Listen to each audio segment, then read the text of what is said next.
अस्सलाम वालेकुम। मैं आज अपलोड कर रही हूँ कि पर्टिकुलर सोल्यूशन जो है हमने कैसे फाइंड करना है। तो प्रीवियस वीडियो में इसको डिटेल से मैं बता चुकी हूँ। तो ये वाला टेबल जो है इसके थ्रू सारे क्वेश्चंस होंगे। ये टेबल जो है वो बहुत इंपॉर्टेंट है। अगर आप चाहें तो आप कैप्चर कर सकते हैं, यानी कि स्क्रीनशॉट भी लेकर इसको रिमेंबर कर सकते हैं। ठीक है, नेक्स्ट आइए हम एग्जांपल्स देखते हैं कि एग्जांपल्स में हम इस टेबल को कैसे यूज़ करेंगे और एग्जांपल कैसे सोल्यूशन सॉल्व करेंगे। आइए ज़रा हम एग्जांपल देखते हैं कि एग्जांपल में कैसे ऑक्सिलरी इक्वेशंस फाइंड करते हैं। ये मैंने पहले प्रीवियस अपनी वीडियो में अपलोड भी किया हुआ है कि ऑक्सिलरी इक्वेशंस कैसे फाइंड करते हैं। तो ज़रा मैं इसको दोबारा एक्सप्लेन कर देती हूँ थोड़ा सा, क्योंकि हम इसमें फ़ाइंड कर रहे हैं पर्टिकुलर सोल्यूशन। क्या फ़ाइंड कर रहे हैं हम? पर्टिकुलर सोल्यूशन कैसे फ़ाइंड करते हैं। ठीक है, तो पर्टिकुलर सोल्यूशन फाइंड करना है हमें। तो पहले हम इसका देखते हैं कि वाई सी कैसे फाइंड करना है। वाई सी हमें फाइंड करना होता है एम स्क्वायर प्लस 3m+2। हम यहाँ पे इक्वल टू ज़ीरो रखेंगे, यानी कि y double prime plus 3y prime plus 2y equal to zero. Because ये के ऑक्सिलरी इक्वेशंस में हमने पहले ही याद किया था, रिमेंबर किया था कि हम हमारे पास होमोजीनियस इक्वेशन होनी चाहिए। ये हमारे पास नॉन होमोजीनियस इक्वेशन है, तो हम इसको पहले होमोजीनियस इक्वेशन बनाएंगे, देन हम इसको सॉल्व करेंगे। तो हमारे पास इसको हमने एम स्क्वायर कर दिया और 3m+2 कर लिया, तो हमारे पास एम की जो वैल्यूज़ आती हैं वो हमारे पास आ जाती हैं। आप ज़रा इसको सॉल्व कर लीजिएगा प्रीवियस एग्जांपल देख के, प्रीवियस वीडियोस देख के। उसमें मैंने इसको डिटेल के साथ जो है वो अपलोड किया हुआ है। तो हमारे पास यहाँ पे मैं डायरेक्ट लिख रही हूँ, एम की वैल्यू आ जाती है -1 और m2 की वैल्यू आ जाती है हमारे पास -2। तो हमारे पास वाई सी बन जाएगा c1 e की raise to bar -x plus c2 e की रेज टू बार -2x। ठीक है, अब हम इसको कर लेंगे थोड़ा सा हाईलाइट और इसको इक्वेशन 1 का नाम दे देंगे। जैसे कि मैंने आपको बताया था कि टेबल को याद कर लीजिएगा, ताकि टेबल में से हमें इजीली जो है वो पर्टिकुलर सोल्यूशन को सॉल्व कर सकें। तो अब हम पर्टिकुलर सोल्यूशन कैसे फाइंड करेंगे। अब हम इसको कह देते हैं कि वाई पी हमारे पास, यानी कि ये चीज़ देखनी है, जो ये वाली चीज़ होगी ना, हम यहाँ से देखेंगे कि पर्टिकुलर सोल्यूशन में हमारे पास टेबल के अकॉर्डिंग जो है वो क्या क्या आना चाहिए। जब हमने पढ़ा था कि कांस्टेंट होगा तो हम वहाँ पर सिर्फ ए लेंगे, तो मीन टू से डैट यहाँ पर ए आएगा, वाई पी बन गया हमारे पास ए।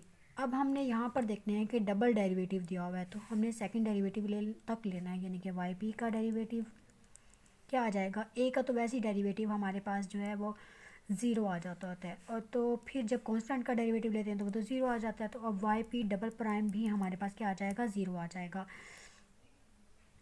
तो अब हम क्या करेंगे, यहाँ पर वाई पी डबल प्राइम ये लिख लेंगे प्लस 3। अब हमने यहाँ पे वाई डबल पी प्राइम लिया था, तो यहाँ पे भी वाई पी डबल प्राइम ही लिखेंगे, प्लस का 3 आ गया, और वाई डैश की जगह हम लिखेंगे वाई पी डैश, और प्लस का 2 वाई पी अकेला वाई पी जो था हमारा ये था, हम यहाँ पे लिख देंगे 2yp इज़ इक्वल टू 6 के बराबर आ जाएगा। अब 2yp जो था ये तो हमारे पास हो गया ज़ीरो के बराबर, और ये भी हमारे पास हो गया वाई पी प्राइम ज़ीरो के बराबर।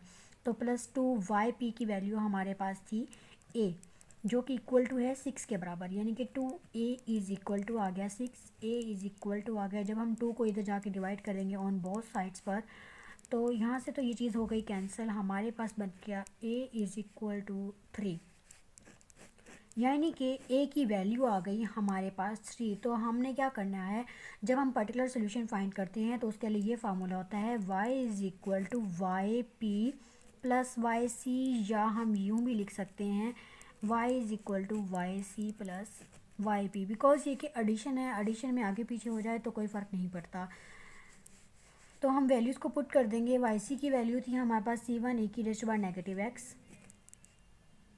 c1 e की raise to power -x plus c2 e की रेज़ टू पावर -2x, और हमारे पास वाई पी की वैल्यू क्या है, हमारे पास आई 3 आ गया।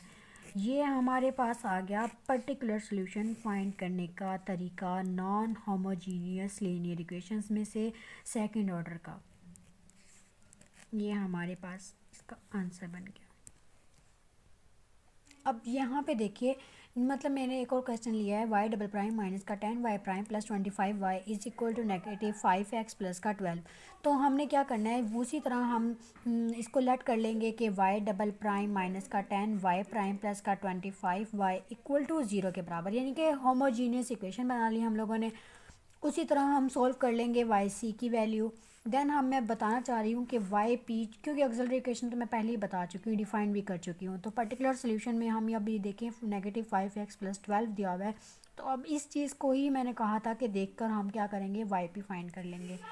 तो हमारे पास यहाँ पे आ जाएगा y p is equal to a x plus बी, यानी कि हम ये चीज़ लेंगे। देन हमारे पास सेकंड ऑर्डर डेरिवेटिव है, तो y p double prime find कर लेंगे। देन हम पहले वाई पी प्राइम फाइंड कर लेंगे, then y p double prime find कर लेंगे हम लोग। तो मतलब फिर उसके बाद हमारे पास वही प्रोसीजर होगा, वैल्यूज़ को पुट करेंगे और फार्मूला में जो है वो हम पुट कर देंगे, हमारे पास आ जाएगा वाई, यानी कि पर्टिकुलर सोल्यूशन आ जाएगा। मेन मकसद ये था बताना कि हम लोगों को अकॉर्डिंग टू टेबल के ज़रिए हमने वैल्यूज़ कैसे पुट करनी है और फाइंड आंसर जो है वो कैसे फाइंड कर लेना है। तो हमारे पास आ गया नेगेटिव 5x प्लस 12, तो इसकी वैल्यू आ गई हमारे पास एक्स प्लस बी।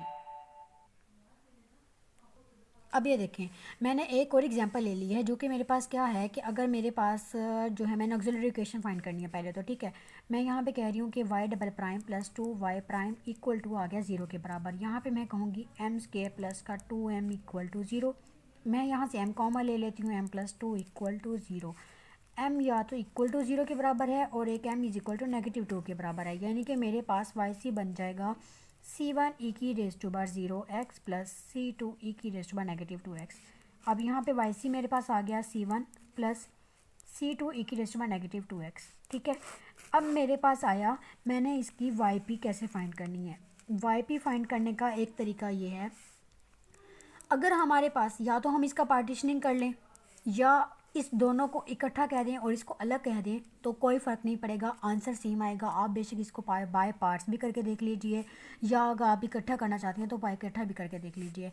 तो हमारे पास वाई पी देखें क्या बन रहा है, यहाँ पर ए एक्स प्लस बी, और यहाँ पे हमारे पास बनता है प्लस, यहाँ पे माइनस हो कोई फ़र्क नहीं पड़ता, वो बाद में पड़ गया, जब हम लोग उसको पूरा प्रॉपर सॉल्व करेंगे तो वो इक्वल टू आ जाएगा नेगेटिव के पॉजिटिव के।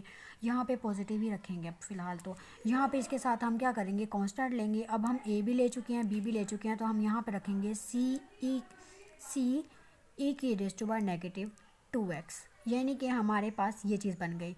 ठीक है, तो अब हम हमारे पास देखें कि अब जो है बी कांस्टेंट है, बी ऑक्सिलरी इक्वेशन में हमारे पास ऑलरेडी मौजूद है, तो हम नहीं लेंगे ये वाली इक्वेशन, तो अब यूज़ कर ही नहीं सकते, बिकॉज ये कि अगर सेम सेम हो जाएगा तो वो सॉल्व नहीं होगा, अनडिफाइंड हो जाएगा और ज़ीरो में आ जाएगा। अब देखें ए एक्स के साथ वैल्यू है, और सॉरी सी कांस्टेंट है, एक्सपोनेंशियल के साथ भी है, वो भी ऑलरेडी प्रेजेंट है। तो हम क्या करेंगे कि एक्स से मल्टीप्लाई कर देंगे टर्म में, वाई पी क्या आ जाएगा हमारे पास, a x square plus b x plus c x e की रेज टू बार नेगेटिव 2x। अब ये चीज़ चेक करनी है कि आया इनमें से कोई टर्म जो है वो प्रेजेंट ऑक्सिलरी इक्वेशन के अंदर है कि नहीं है। तो बिल्कुल भी नहीं है, अगर नहीं है तो इजीली हम इसको सॉल्व कर सकते हैं। अगर इस तरह के सम टाइम कुछ ऐसे क्वेश्चंस हैं जिनमें सेम सेम हो जाता है ऑक्सिलरी इक्वेशन के साथ पर्टिकुलर सोल्यूशन की भी वैल्यूज़, तो हम क्या करेंगे, उसमें एक्स के उस टर्म में ही एक्स को मल्टीप्लाई करेंगे जिस टर्म में रिपीटेड होगा। मीन टू से अगर इस टर्म में रिपीटेड होता तो मैं सिर्फ इसमें एक्स को मल्टीप्लाई करती।